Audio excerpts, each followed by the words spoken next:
Saladin, ruler of Egypt and Syria, advanced toward Jerusalem with a massive force of around 26,000 soldiers, determined to seize the holy city and end Crusader rule. The Kingdom of Jerusalem had almost no time to prepare. Its king, Baldwin IV, was just 16 years old and suffering from leprosy, a disease weakening him day by day. All he could gather was about 500 knights, including 80 Knights Templar, supported by a few thousand infantry. Believing Baldwin was trapped in Ascalon, Saladin allowed his troops to spread out and plunder the countryside, their formation and discipline collapsing. That single miscalculation opened a narrow window of opportunity, and Baldwin made a decision few expected. He would strike first. This is the moment when the side that looked weakest proved the world wrong and turned the impossible into reality. In the back half of the 12th century, the Middle East was a chessboard of shifting alliances and simmering hate. The Crusader states, carved out by European knights nearly 80 years earlier, were isolated islands of Christian rule in a sea of Islam. The strongest of these was the Kingdom of Jerusalem, a sliver of land along the Mediterranean coast whose very existence was an insult to the Muslim powers surrounding it. For decades, those powers fought each other as much as they fought the invaders. But that was changing. One man was changing it. His name was al-Nasr Salah al-Din Yusuf ibn Ayyub, but the West would come to know him as Saladin. Born into a prominent Kurdish military family, Saladin was a man of immense talent and even greater ambition. He wasn't just a warlord. He was a statesman, a devout Muslim, and a strategic genius. Rising through the ranks in Syria, he eventually became the vizier of Egypt. From there, he brilliantly and methodically began consolidating his power, working to unite Egypt, Syria, and Mesopotamia under his own Ayyubid dynasty. Saladin's goal was no secret. He preached it in the mosques and declared it in his courts. He would be the one to finally drive the Christian Franks from the Holy Land and take Jerusalem back. By 1177, Saladin was at the height of his power. He had forged a budding empire and commanded a truly formidable military machine.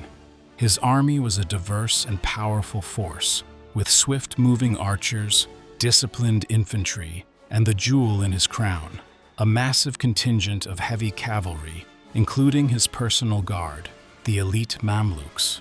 These were slave soldiers, bought as boys and raised in a brutal system of absolute loyalty and intense military training. They were, arguably, some of the finest professional soldiers in the world. Saladin was confident, he was experienced, and he was poised to deliver a death blow to the Kingdom of Jerusalem. He saw a realm that was weakened, led by a ruler he couldn't possibly have taken seriously. That ruler was Baldwin IV, King of Jerusalem. History has few figures as tragic and inspiring as him. At age 9, while playing with other boys, his tutors discovered that he felt no pain when his friends dug their fingernails into his arm. The diagnosis was a nightmare: leprosy.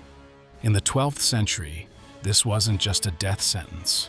It was a divine curse, bringing social ruin and a slow, gruesome physical decay. But by the laws of succession, the crown was his. In 1174, at just 13 years old, Baldwin was crowned king. Many expected him to be a placeholder, a puppet king who would let others rule. They underestimated the boy. Despite his disease, which would eventually rob him of the use of his hands and feet and disfigure his face, Baldwin had a mind as sharp as any sword in his kingdom. He was intelligent, he was determined, and he had an unshakable sense of duty. He refused to be a symbol of decay. He would be a symbol of defiance. Unable to wield a weapon for long, he learned to control a horse with his knees and sheer willpower, leading his armies into battle himself. His presence, a young king fighting not just a terrifying enemy, but his own body, inspired a fierce loyalty in his men that no healthy king could have commanded. The kingdom of Jerusalem was in a tough spot. Decades of constant war had taken their toll. Its main strength was its heavy cavalry, the armored knights who could deliver a devastating charge, and its network of incredible castles. Its greatest weakness? A chronic shortage of men. Every battle, even a victory, was a costly affair because lost knights were almost impossible to replace. The kingdom survived by playing defense, through careful diplomacy, and by turning its enemies against one another. But now, with Saladin uniting those enemies, the kingdom faced a single, overwhelming threat. In the fall of 1177, Saladin saw his chance. He gathered a massive invasion force in Egypt. Contemporary chroniclers wrote about it with pure terror. While medieval numbers are notoriously tricky, modern historians estimate Saladin's army was enormous for the time, somewhere well north of 15,000 men. It was a force built to conquer, a tide of steel and faith ready to wash over the Crusader kingdom. Saladin's plan was simple and brilliant. He wouldn't waste time attacking the heavily fortified Crusader castles in the south. Instead, he'd march north along the coast, bypass those strongholds, and strike right for the city of Ascalon. From there, he could push deep into the heart of the kingdom, looting the countryside and heading for the ultimate prize, Jerusalem itself.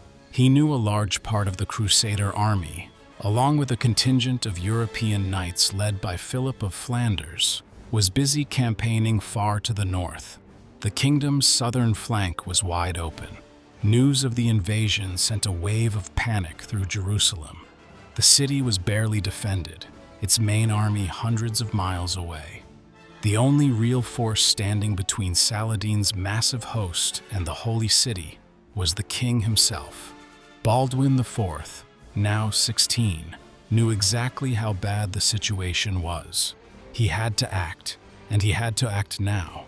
He couldn't wait for the northern army to return. It would be too late. Rallying every soldier he could find, Baldwin scraped together a desperately small force. At its core were, according to most estimates, around 375 to 500 knights. With them were 80 Knights Templar, who had rushed from Gaza, led by their Grand Master, Odo of Saint Amand. Backing them up were a few thousand infantry. All told, Baldwin's army was probably no more than a few thousand men. Against Saladin's host, the odds weren't just bad, they were astronomical. It was a situation that called for caution, for hiding behind stone walls and praying for a miracle. But Baldwin didn't choose caution, he chose defiance. He force-marched his tiny army south, determined to meet the threat head-on, and managed to secure the coastal fortress of Ascalon just before the first of Saladin's troops appeared on the horizon. Seeing the Crusader banners on the walls, Saladin didn't bother with a full siege, and it's here that Saladin made his first, critical mistake. He looked at the tiny force in Ascalon, led by a sickly teenager, and felt contempt.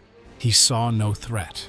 Convinced Baldwin was now bottled up and neutralized, Saladin left a small screening force to keep an eye on the city and turned his main army inland.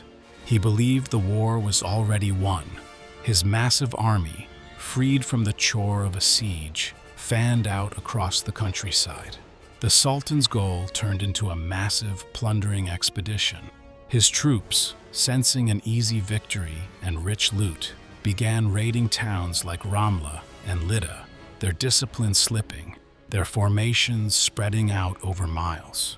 They were no longer a cohesive army on the march. They were a swarm of victorious raiders. Inside Ascalon, Baldwin IV wasn't trapped. He was waiting. His scouts, along with the ever-watchful Knights Templar, saw Saladin's army disperse. They saw the overconfidence, the breakdown in discipline. They saw a fatal vulnerability. A lesser commander might have been relieved to see the main enemy force move on. Baldwin saw something else, a once-in-a-lifetime opportunity, a desperate, almost suicidal opportunity, but an opportunity nonetheless. The plan he came up with was bordering on insane. He wouldn't stay behind the walls. He would take his tiny army, slip past the token force Saladin had left behind, and hunt the hunter. He would force a battle, but on his own terms, at a time and place of his choosing. It was a colossal gamble. If he were caught in the open desert by Saladin's full army, his small force would be annihilated. But Baldwin was betting on two things: Saladin's arrogance and his own army's speed and discipline. He ordered the gates of Ascalon opened. The Crusader army, a small, tight column of grimly determined men, slipped out of the city. They marched hard and fast, pushing northeast, shadowing Saladin's inland route. This was a race against time. They had to intercept Saladin's scattered forces before the Sultan realized his mistake and could regroup. The grueling pace was especially torturous for the young king. His leprosy was now so advanced that every moment on horseback was an exercise in pure agony. But he rode at the head of his men, a masked figure whose silent endurance was a source of unbelievable strength for his followers. Guided by local knowledge, they crossed a stretch of hilly terrain near a place known as Montgisard, and it was there, on November 25th, 1177, that their gamble paid off. From a ridge overlooking the plains, they saw it, the main body of Saladin's army. They had done it. They had caught him, and they had caught him in the worst possible state. Saladin's army was completely unprepared.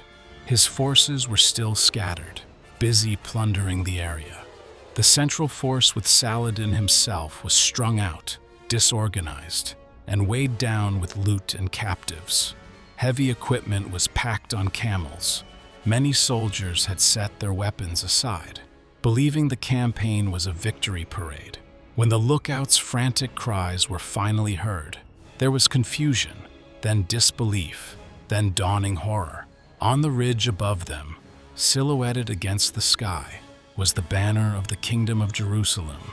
The boy king they had left for dead in Ascalon was here, with his army, poised to strike. For the Crusaders on that ridge, there could be no hesitation.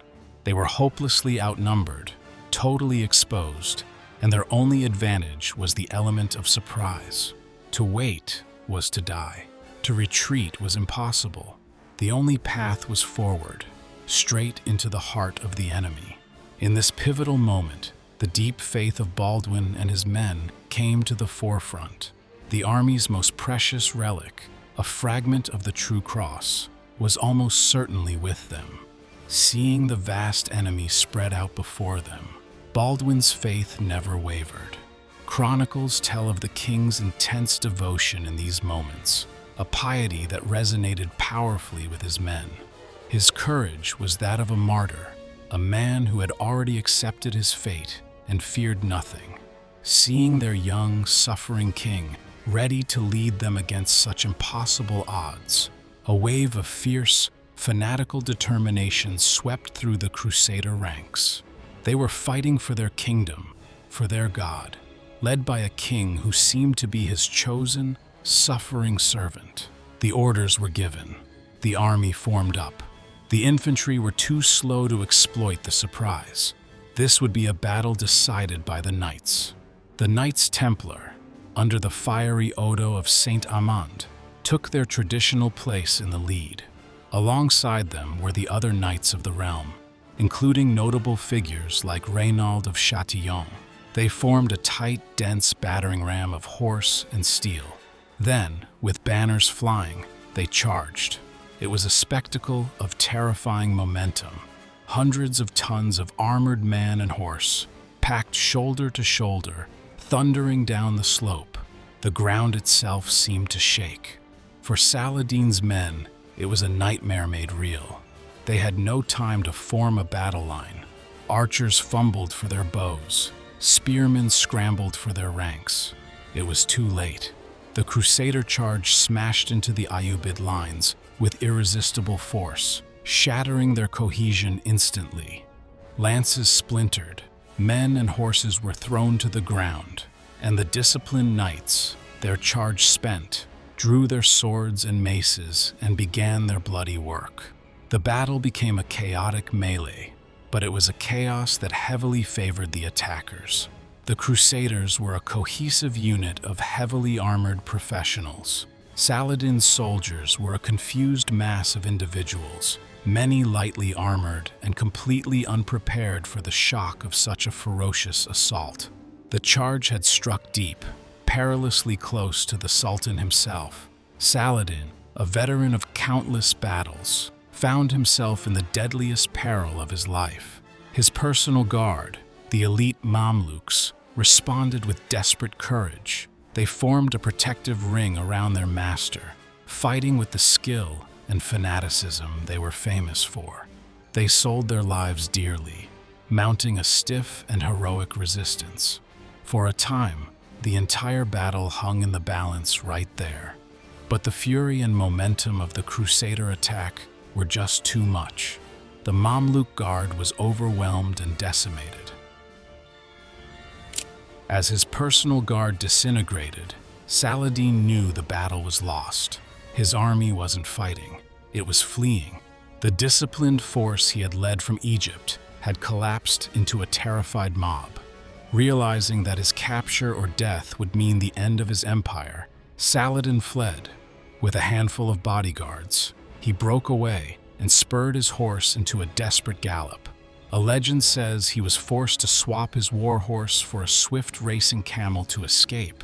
And while that detail might be an embellishment, the reality was just as dramatic. The great Sultan, the unifier of Islam, was fleeing for his life across the desert, his grand army utterly destroyed behind him. The aftermath on the battlefield was one of the most lopsided victories of the medieval era. The Ayyubid army had ceased to exist as a coherent fighting force. The Crusaders relentlessly pursued the fleeing soldiers, exacting a terrible toll. More devastating for Saladin than the loss of men was the loss of his dignity and his aura of invincibility. His entire camp was captured, including immense wealth, weapons, and, crucially, the many Christian captives his forces had taken. They were now free. Saladin's losses were catastrophic. While chroniclers claimed only a tenth of his army made it back to Egypt, that's likely an exaggeration. But the truth was still devastating. Thousands were killed in the battle and the pursuit. Thousands more, scattered and without supplies, perished in the harsh Sinai desert on the long retreat. Saladin himself endured a harrowing journey, arriving back in Cairo days later, humiliated. The grand invasion was over. For the Crusaders, the victory was a miracle. We don't have reliable figures for their losses, but they were described as comparatively light.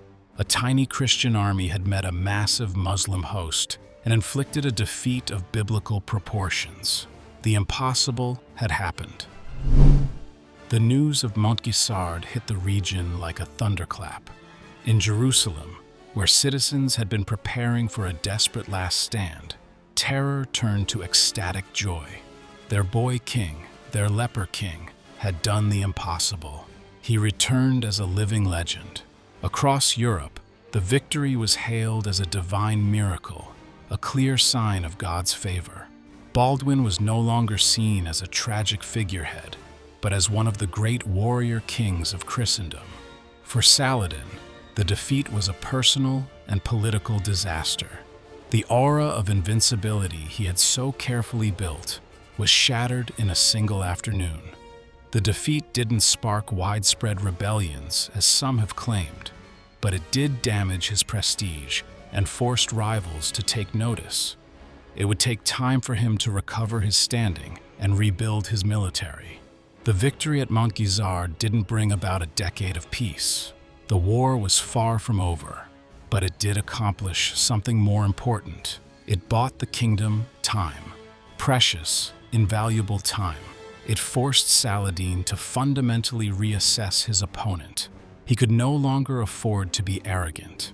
The devastating loss compelled him to be more cautious, to rely on a longer-term strategy rather than another all-out invasion. This breathing room was the true strategic prize won at Montgisard, allowing the fragile kingdom to survive for nearly another decade.